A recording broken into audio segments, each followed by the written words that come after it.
Welcome back to the Wandering Reseller. Today we're going to be finalizing the postcards that were discovered in the last auction, and I've kind of identified the ones that I want to send in to have graded. So the long goal is to find enough collectible cards that have value, like the president's cards, and oh, there's the president. Oh, we got two of them the same. Very cool. One from 67, one from 58. Very good. One with stamps, one without. Okay, so here's a really interesting one. Alright, so the year is 1960. 4 years before he died. Look how his autograph. You can almost see how he was already struggling. This guy, Ronald, he was a silver Olympian. I'll get the year and where. Yeah, these cards could have some very, here's another president, same guy. Look, and they weren't really mailed, almost like he was able to walk through the White House. These postcards can tell the story. I would love that. I mean, that's a famous ice skater. I'm gonna double check that. Anyway, I'll get that information and see. But I definitely have a collection here of a lifetime. If I get these graded correctly, wow. I'll have to get the names and all the details of their historical. Well, that must be in the front. Oh wow, that's another no, that's a USS. That must be a Jackson. Must be a. He might have been a captain on the USS. Yeah, another captain. So we got some military mixed in. I have to gotta be careful because there could be secret treasure in here. I'm looking through it, filming at the same time. There's no name on that one. I just that's another president's name. Very cool. All right, I don't want this video all to be about, but you can tell this is I gotta look at this as a high value item, not an eBay item. I'm gonna put this in the oh yeah, I gotta put this in I gotta get these to the right people, someone that can protect historical, this is kind of cool. I got a whole bunch of them, and I listed a whole bunch of them already, and I made my money back on some of them. We're gonna get them graded. 100% this is an ice skater. I'm gonna get more information on his record, and his passion was collecting postcards. So that's very cool. Almost every card had his name on it. So I think those cards with his names on it will be looked at first to bring value to an auction like Heritage or some sort of that's amazing. That could be my warehouse in Arkansas. I only need about $40,000. Heritage last sold something similar. Mine's a lot more. There's a lot more cards here. They got 30 grand at the Heritage auction for something similar to this. So that's why I'm pulling these off, and I'm please don't have any problems. The card is signed Lady Bird Johnson with additional handwritten text with all good wishes to Gene Robertson from the LBJ Ranch, November 1965. This is a Nota BA signature, as Jonas Salk was the American virologist and medica, researcher who developed one of the first successful polio vaccines. This vintage posicard features a scenic view of Massabesic Lake in Manchester, New Hampshire. Signed by Styles Bridges, a prominent U.S. Senator from New Hampshire, this unique collectible is dated 1960. The signature on the front of the card appears to read Lyndon B. Johnson, L.J., the 36th President of the United States, though the handwriting is slightly faint. Joshua Heifetz, better known as Jascha Heifetz, was a renowned violinist, celebrated for his virtuosity and precision. His signature adds significant historical and collectible value to this postcard. Heifetz was an influential figure in the world of classical music and inspired countless musicians during the 20th century. Back description includes a brief summary about the Kennedy compound, stating its location in Hyannisport, Massachusetts. It highlights the closeness of the residences by the sea. Signature, Ted Kennedy. Signature, Earl Warren, Chief Justice of the United States Supreme Court. The U.S. Supreme Court building, located near the Library of Congress and facing the Capitol, is described as an architectural masterpiece. The classical structure is flanked by two statues by sculptor James E. Fraser. The text emphasizes the dignity and grandeur of this historic building.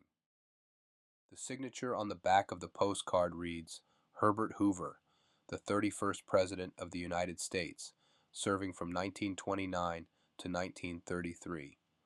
Hoover's presidency is often associated with the onset of the Great Depression. He was known for his humanitarian efforts prior to his presidency and for his post-presidential work in public service. This vintage postcard features the Kennedy summer homes in Hyannisport, Massachusetts, including the residences of Ambassador Joseph P. Kennedy, Senator Robert Kennedy, and the family of President John F. Kennedy. The back includes a handwritten note signed by Rose Fitzgerald Kennedy, a significant historical figure as the matriarch of the Kennedy family. Signed by Hubert H. Humphrey, the 38th Vice President of the United States, 1965 to 1969, under President Lyndon B. Johnson. Humphrey was known for his advocacy for civil rights and was a prominent figure in American politics during the 1960s. The signature on the back, Lady Bird Johnson, adds significant value to this postcard. Lady Bird was an influential figure in U.S. history, supporting her husband's presidency and later advocating for highway beautification, conservation efforts, and historical preservation. Her efforts contributed to the passage of the Highway Beautification Act in 1965. E-Day. This postcard appears to feature the University Theater on the University of Oregon campus in Eugene, Oregon. The back of the card includes what seems to be a signature attributed to John F. Kennedy with a date, April 20th, 1960, which aligns with his campaign period for the presidency. The postcard depicts the home of Harry S. Truman in Independence, Missouri, described as a stately mansion built about 80 years before the time of the postcard, likely around 1878. The back features a signature of Harry S. Truman, the 33rd President of the United States, who led the country during the final months of World War I and the beginning of the Cold War. The signature enhances the postcard's historical and collectible. The postcard features the White House in Washington, D.C., with a nota-ba signature from Harry S. Truman, dated May 4, 1967, on the reverse side. This item is significant due to its association with Truman, the 33rd President of the United States, who served from 1945 to 1953. He was known for his decisive leadership during the final stages of World War and the early years of the Cold War. The postcard features a signature from Eleanor Roosevelt, who was a prominent First Lady of the United States, serving from 1933 to 1945 during Franklin D. Roosevelt's presidency. Eleanor was not only the longest-serving First Lady, but also a distinguished political figure and human rights advocate in her own right. The postcard depicts the White House and features the signature of Lyndon B. Johnson, who was the 36th President of the United States.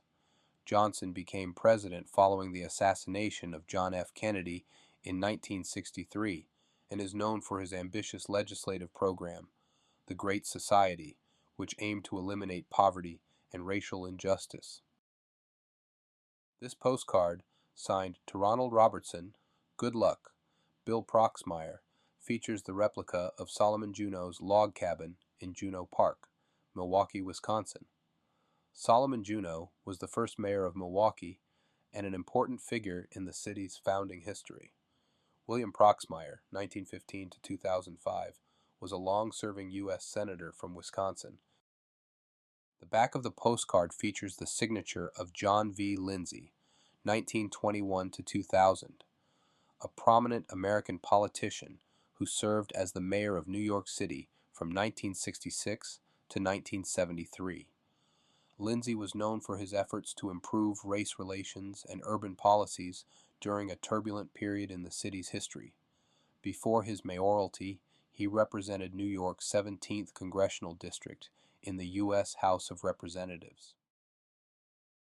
This vintage postcard features the Floyo Monument in Floyd Park, Sioux City, Iowa, overlooking the Missouri River. The obelisk monument honors Sergeant Charles Floyd, the only member of the Lewis and Clark expedition to die during the journey. The front of the postcard includes an authentic signature from Bork Hickenlooper, U.S. Senator from Iowa, dated June 4, 1960. This vintage postcard features an aerial view of Burlington, Vermont, also known as the Queen City. Nestled on the shores of Lake Champlain, Burlington is celebrated as Vermont's largest and most picturesque city. The back of the postcard is personally signed by George D. Aiken, a prominent U.S. Senator from Vermont. This vintage postcard features the entrance to the Harry S. Truman Library in Slover Park, Independence, Missouri. The back of the postcard is personally signed by Harry S. Truman, the 33rd President of the United States, accompanied by commemorative stamps. Truman served as president from 1945 to 1953, following the death of Franklin D. Roosevelt, and is best known for his leadership during the conclusion of World War I. This vintage postcard features a scenic view of the 3rd Avenue Bridge in Minneapolis, Minnesota, spanning the Mississippi River just below St. Anthony Falls. The prominent U.S. Post Office building is visible in the background, along with a portion of the Minneapolis skyline. The back of the card includes an authentic signature from Hubert H. Humphrey, a former U.S. Senator from Minnesota and later Vice President of the United States. This vintage postcard features the iconic Motif No. 1 in Rockport, Massachusetts, a landmark celebrated as one of the most painted and photographed buildings in America. The back of the card includes a personal inscription and signature from Norman Rockwell, one of the most renowned American artists and illustrators, dated 1960. This postcard includes a personal note signed by Mike Mansfield, U.S. Senator, Montana. Mike Mansfield, 1903 to 2001, was a highly respected U.S. Senator who represented Montana from 1953 to 1977. He is best known for his role as Senate Majority Leader, serving from 1961 to 1977, the longest tenure in U.S. history for that position. Mansfield played a key role in major legislative initiatives during his time, including civil rights. Well, we're still quite a ways away. I gotta get the cards are all placed, as information about the card organized. Now I just gotta get the application process going, and we'll have an update for you guys as soon as I learn more, as I go through the process. You guys have a great week, and keep treasure hunting. Thank you for watching.